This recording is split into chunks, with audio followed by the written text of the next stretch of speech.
What is risk-based auditing? At its core, risk-based auditing is the process of planning, performing, and reporting audit procedures based on a structured and well-documented risk assessment.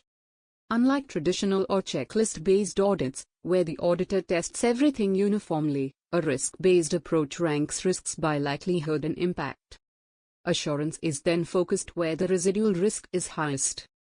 The mindset shifts from asking, "Did we follow the rule?" to asking, "What could go wrong? How bad could it be? And what controls should prevent it?"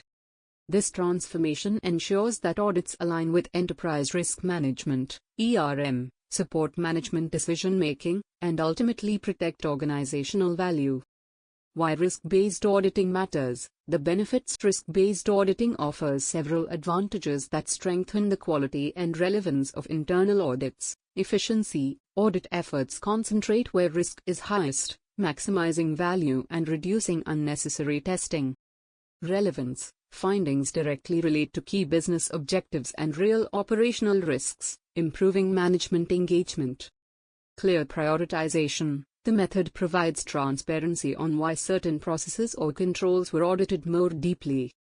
Better reporting. Risk-oriented reports highlight business impact, financial exposure, and mitigation strategies, the language executives relate to.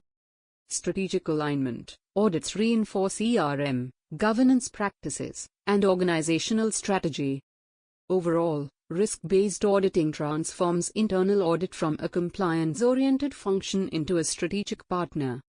Core principles of risk-based auditing. Every auditor applying this approach should internalize 5 key principles. 1. Objective-focused. Begin with understanding the organization's strategic and operational objectives. A risk is anything that can prevent their achievement. 2. Forward-looking. Risk-based auditing acknowledges past issues but focuses on emerging risks and potential future threats, cyber risk, data privacy, automation, new business models, and regulatory changes. 3. Proportionality. Higher risk areas receive deeper testing, larger samples, and more rigorous procedures. Low risk areas receive streamlined testing. 4. Evidence-based judgment. Use quantitative data, qualitative insight, analytics, and documented reasoning for all risk scoring decisions. 5. Continuous risk assessment. Risk profiles shift constantly, through incidents, new systems, external events, and organizational changes. Audit plans must adapt. The risk-based auditing framework. Step by step. 1. Understand the organization and its objectives.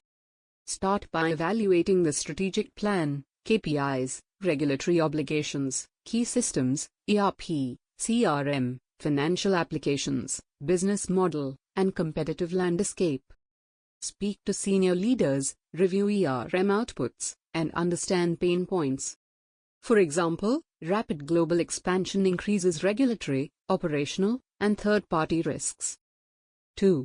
Identify the risks. Use multiple sources, ERM register, interviews, incident logs, prior audits, dashboards, external advisories, and industry trends. Frame each risk as an obstacle to achieving an objective. Examples include misstatement of revenue under new contract models, vendor outage disrupting service delivery, unauthorized changes in payroll, cyber attacks on cloud systems. 3. Assess risks, likelihood and impact. Score each risk using scales such as 1 to 5. Impact should consider financial exposure, regulatory penalties, reputational damage, operational disruption, and customer impact.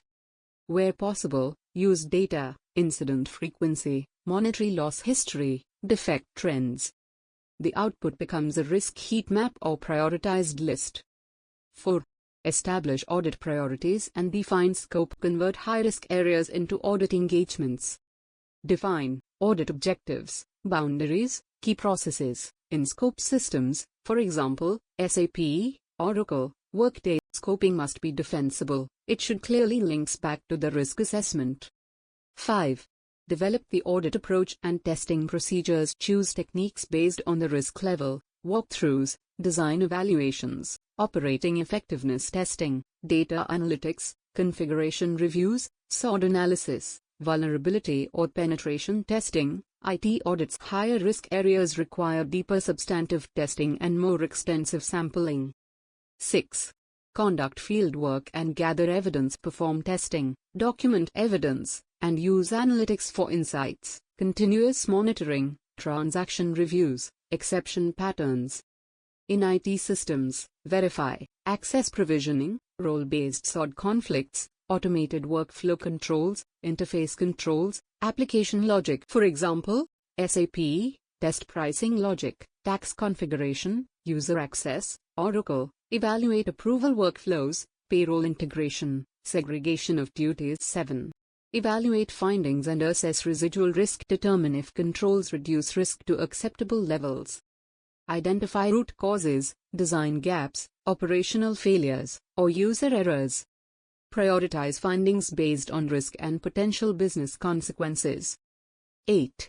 Reporting and recommendations. A powerful risk-based report includes executive summary of top risks, findings linked to specific risks, business impact quantified wherever possible, actionable recommendations with owners and timelines. High-risk issues may require immediate compensating controls plus long-term remediation. 9.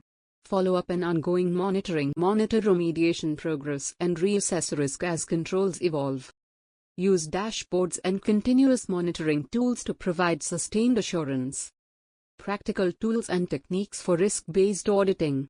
Risk heat maps to visualize impact and likelihood. Risk control matrices to align controls with risks. Data analytics for detecting outliers, patterns, and anomalies. Continuous auditing for real-time assurance. GRC tools like ServiceNow, SAP GRC, or Metric Stream. Walkthroughs and interviews to understand the context behind processes. Smart sampling strategies using risk rating, stratification, or 100% testing for high-value transactions. How to test controls using a risk-based approach. Design effectiveness. Verify that the control should work if implemented as intended.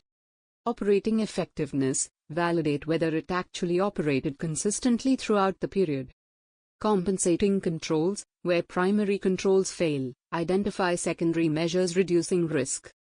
ITGCs and ITACs. Test IT general controls, change management, backups, access, and IT application controls, invoice matching, automated workflows.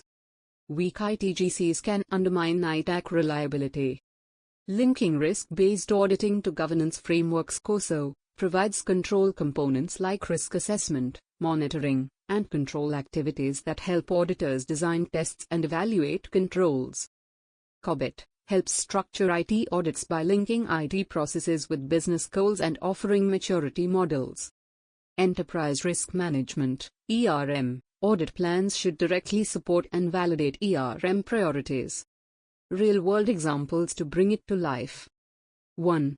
Revenue recognition, finance under a new subscription model. Risks include incorrect timing and incomplete revenue recognition. Use larger samples, test automated rules, and run analytical procedures. 2. Payroll modifications. HR/payroll risks include unauthorized changes or duplicate payments. Test approvals, run SWOT analysis, and use analytics to detect anomalies. 3. Third-party vendor risk. Procurement/IT risks include vendor failure or data breach. Review SOC reports, SLAs, disaster recovery capabilities, and security terms in contracts. Common challenges and how to overcome them. 1. Weak or incomplete risk information. Build your own risk assessment through interviews and data analysis. 2. Stakeholder resistance. Explain the purpose of risk-based auditing and include management in scoping. 3. Data limitations. Use combined testing approaches and push for improved data capture. 4. Changing risk environment. Revise the audit plan dynamically throughout the year. 5. Skills gap. Invest in training auditors in IT, ERPs, analytics, and emerging risks. If you found this video helpful, please like, share, and subscribe to Audit Decoded by Mayuri. Comment below with the auditing or IT controls topic you want us to decode next.